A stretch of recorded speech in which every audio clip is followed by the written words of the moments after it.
বন্ধন hitters YouTube চ্যানেলে সকলকে স্বাগত। আজকের এই ভিডিওতে আলোচনা করব দ্বাদশ শ্রেণীর 2024 সালের দর্শন বিষয়ের WBHA টেস্ট পেপারের G11 এবং G13 পাতার MCQ প্রশ্নের উত্তরগুলি। চলো শুরু করি। প্রথম প্রশ্ন, হেতুবাক্যের সাহায্যে যাকে প্রমাণ করা হয় তাকে বলে সিদ্ধান্ত। অপশন বি সঠিক উত্তর। এরপর অবরোহ যুক্তিতে হেতুবাক্যের ড্যাশ সত্যতা বিচার করা হয় না, বস্তুগত সত্যতা। অপশন বি সঠিক উত্তর। পরবর্তী প্রশ্ন, কোন অনুমানের সিদ্ধান্ত আশ্রয় বাক্য থেকে আবশ্যিকভাবে নিঃসৃত হয় না? আরোহ অনুমানের সিদ্ধান্ত। অপশন বি সঠিক উত্তর। এরপর একটি বচন সর্বদা সত্য মিথ্যা। অপশন বি সঠিক উত্তর। উদ্দেশ্য ও বিধেয় উভয় পদ ব্যাপ্য হয় ই বচনে। অপশন বি সঠিক উত্তর। এরপর একে উদ্দেশ্য ও বিধেয় বিশিষ্ট এ বচন সত্য হলে ই বচনের সত্য মূল্য হবে মিথ্যা। অপশন বি সঠিক উত্তর। পরবর্তী প্রশ্ন, একমুখী সম্বন্ধ হলো অসম বিরোধিতার সম্বন্ধ। অপশন সি সঠিক উত্তর। এরপর ন্যায় অনুমানের যে পদ যুক্তিবাক্য দুটিতে থাকে কিন্তু সিদ্ধান্তে থাকে না তার নাম হেতুপদ। অপশন সি সঠিক উত্তর। এরপর ও মূর্তিটি বৈধ হয় দ্বিতীয় সংস্থানে। অপশন বি সঠিক উত্তর।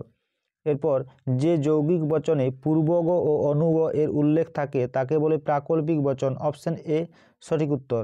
যদি পি তবে কিউ নয়, পি অতএব কিউ নয়, এই যুক্তির আকারটি হলো এমপি। অপশন এ সঠিক উত্তর। এরপর সকল অএস হয় পি, এই বচনটির বুলীয় ভাষ্য হলো S bar P bar equal to 0। Option D সঠিক উত্তর। এরপর সকল অসৈনিক হয় কবি, বচনটির ভেনচিত্র হলো অপশন ডি সঠিক উত্তর।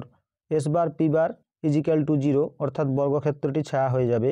এরপর পি ভেল কাল পি, এই যৌগিক বচনটি সর্বদা শতসত্য। অপশন বি সঠিক উত্তর। পরবর্তী প্রশ্ন, যদি পি মিথ্যা হয় তাহলে পি ডট কিউ এর সত্য মূল্য হবে মিথ্যা। অপশন বি সঠিক উত্তর। পরবর্তী প্রশ্ন, একটি দ্বি প্রাকল্পিক বচনের দুটি অঙ্গবচন মিথ্যা হলে বচনটি হবে সত্য। অপশন এ সঠিক উত্তর। এরপর আরোহ অনুমানের সিদ্ধান্তটি হলো সামান্য সংশ্লেষক বচন। অপশন ডি সঠিক উত্তর। পরবর্তী প্রশ্ন, আরোহ অনুমানের মূল ভিত্তি হলো কার্যকারণ নিয়ম।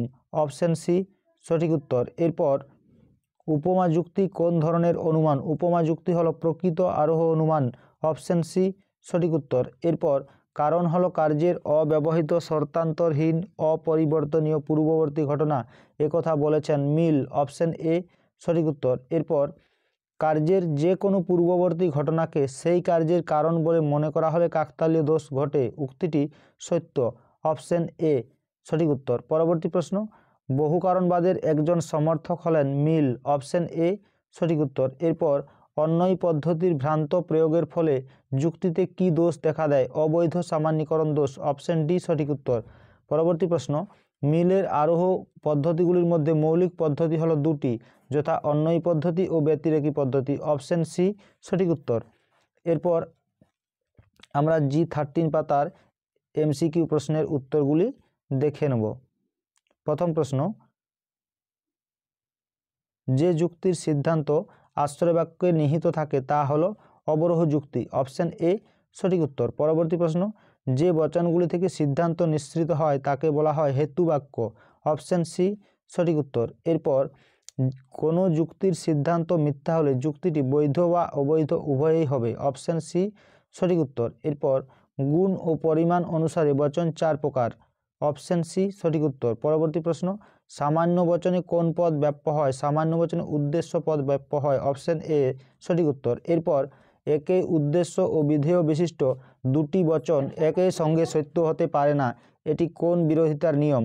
বিপরীত বিরোধিতা। অপশন এ সঠিক উত্তর। এরপর সার্বিক নঅর্থক বচন সত্য হলে বিশেষ সদর্থক বচন হবে মিথ্যা। অপশন বি সঠিক উত্তর। পরবর্তী প্রশ্ন, নিরপেক্ষ ন্যায় অনুমানে যে পদ সিদ্ধান্তের বিধেয় স্থানে বসে তাকে বলে সাধ্য পদ। অপশন এ সঠিক উত্তর। এরপর পরবর্তী প্রশ্ন, কোনো নিরপেক্ষ ন্যায় অনুমানের আশ্রয় বাক্য দুটিতে যদি হেতুপদ একবারও ব্যাপ্য না হয় তবে ন্যায়টিতে যে দোষ হয় তা হলো অব্যাপ্য হেতু দোষ। অপশন সি সঠিক উত্তর। পরবর্তী প্রশ্ন, প্রাকল্পিক নিরপেক্ষ ন্যায়ের অনুগকে স্বীকার করে পূর্বকে স্বীকার করলে যুক্তিটি অবৈধ হবে। অপশন বি সঠিক উত্তর। পরবর্তী প্রশ্ন, বৈকল্পিক নিরপেক্ষ ন্যায়ের সিদ্ধান্তটি সর্বদাই যে বচন হয় তা হলো নিরপেক্ষ বচন, অপশন সি সঠিক উত্তর। পরবর্তী প্রশ্ন, পি শ্রেণীটি শূন্যগর্ভ শ্রেণী হলে এর বুলীয় ভাষ্য হবে পি = 0, অপশন এ সঠিক উত্তর। এরপর কোনো কোনো অছাত্র হয় অকবি বচনটির ভেনচিত্র হলো অপশন ডি সঠিক উত্তর। পরবর্তী প্রশ্ন, দুটি অঙ্গবচন বিশিষ্ট যৌগিক বচনের সত্য সারণীর নিবেশন দৃষ্টান্তের সংখ্যা হবে 4টি, অপশন সি সঠিক উত্তর। পরবর্তী প্রশ্ন, পি সত্য হলে পি ভেল কাল কিউ এর সত্য মূল্য হবে সত্য, অপশন এ সঠিক উত্তর। পরবর্তী প্রশ্ন, একটি বৈকল্পিক বচনের অন্তত একটি বিকল্প সত্য হয় তবে বৈকল্পিক বচনটি হবে সত্য, অপশন এ সঠিক উত্তর। এরপর আরোহ অনুমানে জানা থেকে অজানাকে যাকে বলা হয় আরোহমূলক লাভ বা ঝাঁপ, অপশন ডি সঠিক উত্তর। এরপর পর্যবেক্ষণ ও পরীক্ষণের পার্থক্য গুণগত নয় পরিমাণগত, এটি বলেছেন জেভেন্স, অপশন ডি সঠিক উত্তর। এরপর ভালো উপমা যুক্তির ভিত্তি হলো সাদৃশ্যের প্রাসঙ্গিকতা, অপশন সি সঠিক উত্তর। পরবর্তী প্রশ্ন, কারণ হলো পর্যাপ্ত শর্ত একথা বলেছেন মিল, অপশন এ সঠিক উত্তর। এরপর ক হলো খ ঘটার আবশ্যিক শর্ত একথার অর্থ হলো যদি ক নয় তবে খ নয়, অপশন এ সঠিক উত্তর। এরপর বহু কারণবাদী কারণকে গ্রহণ করা হয় কিভাবে বিশেষভাবে, অপশন বি সঠিক উত্তর। এরপর A B C D E F G H, এখানে দেখো ই পূর্ববর্তী এবং অনুবর্তী দুটি ঘটনাতেই অনুপস্থিত আছে এবং বলা হয়েছে ই হলো ই এর কারণ। এই উদাহরণটি ব্যতিরেকী পদ্ধতির উদাহরণ, অপশন বি সঠিক উত্তর। একটি বিষয়ে পার্থক্য রয়েছে। এরপর সদর্থক ও নঅর্থক দৃষ্টান্তগুচ্ছ দেখা যায় মিলের যে পদ্ধতিতে তা হলো দ্বৈত অন্বয়ী পদ্ধতি বা অন্বয়ী ব্যতিরেকী পদ্ধতি, অপশন ডি সঠিক উত্তর।